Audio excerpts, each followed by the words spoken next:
A warm welcome to all of you. First of all, do you have any difficulties or any suggestions about the document, the 1998 document, Fides et Ratio? You have gone through it, and I asked you also to write 1 or 2 pages on it. Any any suggestions, any comments? See, basically, Pope John Paul II, he was a philosophy professor before he became a cardinal and pope. And he really loved philosophy.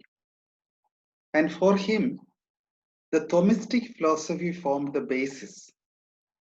And secondly, he saw that philosophy and theology would be interacting, and he is very open to philosophy interacting with science.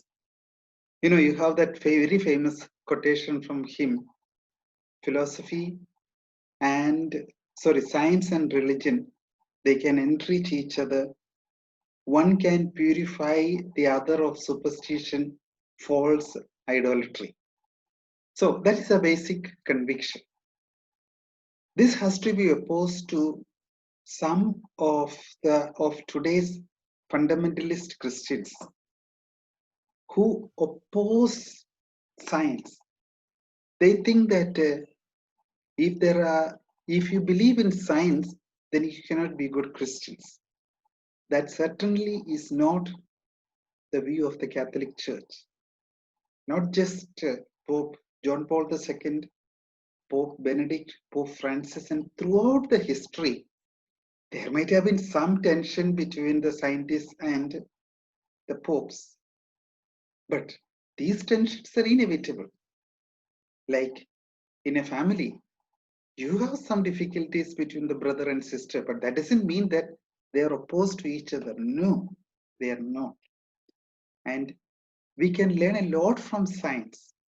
Science can purify us, and religion has to contribute a lot to science. If you are only too much preoccupied with the religion alone, with science alone, then you become a member of the scientism club, positivism, and that's not going to help us. Okay, in this connection, I want to remind you of another small article I have written, about 2000 plus words, based on this Fides et Ratio. I have uploaded it onto your Google Classroom. And if anyone wants me to send it directly to your Gmail, you can do that also.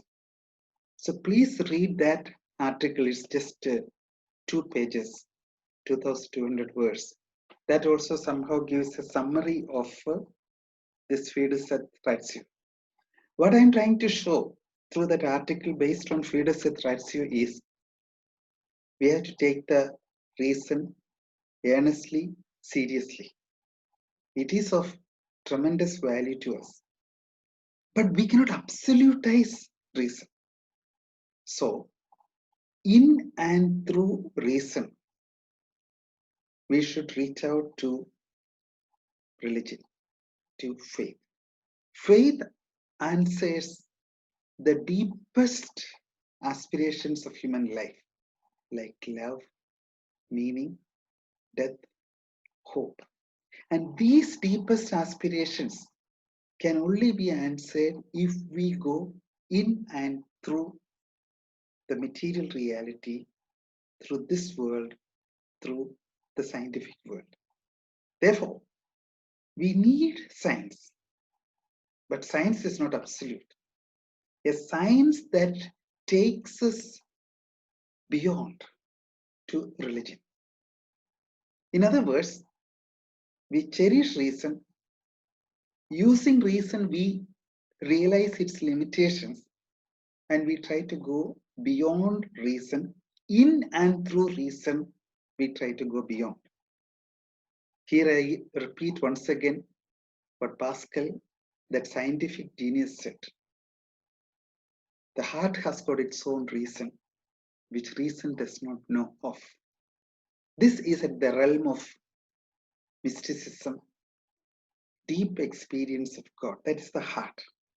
So once you experience God, like St. Paul or St. Augustine, whose feast we are celebrating, or St. Ignatius, once we experience God at the heart level, at the depth level, then we don't go against reason.